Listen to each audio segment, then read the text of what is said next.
saya dengan Suster Petronella Borukaro KSSY. Bacaan Injil diambil dari Injil Matius bab 6 ayat 7 sampai 15 dengan tema doa bukan mesin otomatis. Lagi pula dalam doamu itu janganlah kamu bertele-tele seperti kebiasaan orang yang tidak mengenal Allah. Mereka menyangka bahwa karena banyaknya kata-kata doanya akan dikabulkan.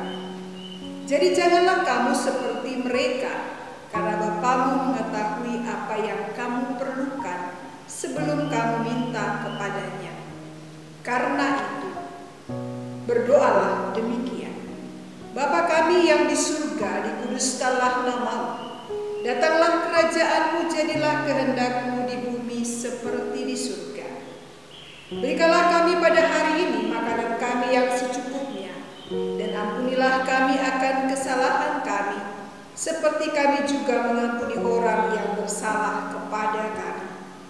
Dan janganlah membawa kami ke dalam pencobaan, tetapi lepaskanlah kami daripada yang jahat.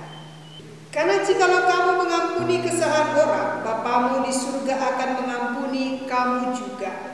Tetapi jikalau kamu tidak mengampuni orang, Bapamu juga tidak akan mengampuni kesalahanmu. Demikianlah sabda Tuhan. Saudara-saudari, doa adalah sesuatu yang sangat biasa bagi kita. Setiap orang tahu apa itu doa. Bahkan anak kecil pun tahu apa itu doa. Sejak sekolah minggu, kita sudah diajar tentang doa dan bagaimana kita harus berdoa. Hanya apa maknanya kerap kurang kita sadari dan hayati, sehingga pengertian itu menjadi sekedar hafalan di luar kepala tanpa makna apa-apa. Lalu apa yang perlu kita pahami dengan doa ini? Mari kita lihat sejenak apa itu doa. Doa adalah komunikasi dengan Tuhan.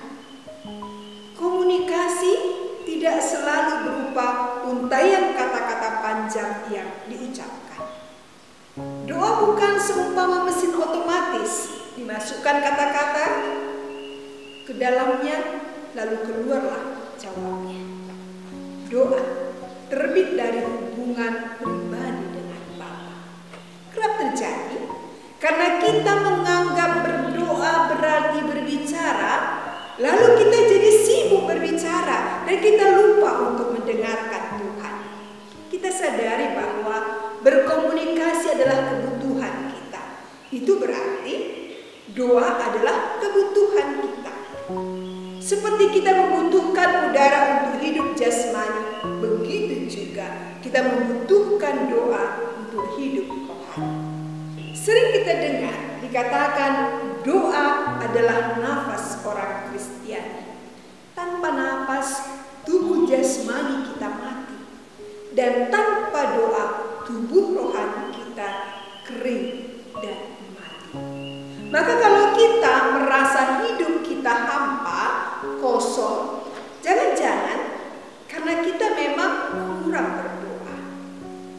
Karena doa adalah komunikasi dengan Tuhan, maka alamat atau tujuan doa itu adalah Tuhan. Ini penting disadari. Sebab kerap sadar atau tidak sadar, sekalipun kita berdoa kepada Tuhan, tetapi pikiran dan hati kita malah berarah kepada orang-orang di sekitar kita. Saudara-saudari, dalam Injil hari ini, Yesus mengingatkan kita tentang berdoa. Dikatakan, dalam doamu janganlah kamu bertele-tele seperti kebiasaan orang yang tidak mengenal Allah. Karena Bapamu mengetahui apa yang kamu perlukan sebelum kamu meminta kepadanya.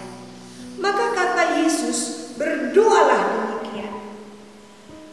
Bapa kami yang ada di surga, dikuduskanlah namamu. Datanglah kerajaanmu, jadilah kehendakmu di bumi seperti di surga. Berilah kami pada hari ini makanan kami yang secukupnya, dan ampunilah kami akan kesalahan kami, seperti kami juga mengampuni orang yang bersalah kepada kami. Dan janganlah membawa kami ke dalam pencobaan, tetapi lepaskanlah kami daripada yang jahat. Saudara-saudari, dalam doa Bapa kami ini, kita diajak untuk melihat diri kita dalam hubungan kita dengan Bapa dan sesama. Doa Bapa kami sungguh mengesankan karena kita menyebut Allah dengan sebutan akrab Bapa kami, bukan Bapa orang lain. Selain itu, doa ini mengajak kita untuk berani jujur dengan tindakan kita kepada Bapa dan sesama. Dalam doa ini ada beberapa permohonan yang kita sampaikan kepada Bapa, yakni pertama, permohonan berupa harapan agar nama Bapa dikuduskan, kerajaannya datang dan kehendaknya terjadi. Jadi dalam doa kita mengungkapkan rasa hormat kita kepada Tuhan sekaligus memohon datangnya kerajaan Allah ke dalam kehidupan manusia. Kerajaan itu sudah dekat pada waktu tugas pelayanan Yesus dimulai dan menjadi alasan yang baik bagi kita untuk tidak khawatir tentang hari esok. Permohonan kedua diarahkan untuk diri sendiri berupa pemberian makanan secukupnya. Mohon pengampunan, mohon agar dijauhkan dari cobaan, dan juga mohon agar dilepaskan dari yang jahat. Saudara-saudari, ungkapan ini menarik karena mengajak kita untuk mawas diri perihal hidup sederhana dan kasih pengampunan. Banyak orang zaman ini yang hidup berpoya-poya, jauh dari kesederhanaan, dan terkadang kurang memperhatikan saudara-saudari yang miskin dan berkekurangan, sehingga banyak orang mati karena kelaparan. Dan sungguh menyedihkan bahwa ada juga orang mati karena kekenyangan, karena tidak lagi mampu menguasai diri dan tidak mampu menahan hawa nafsu daging. Jika kita semua hidup sederhana, peduli pada orang lain, maka kita yakin tidak ada lagi saudara-saudari kita yang menderita dan serba berkekurangan.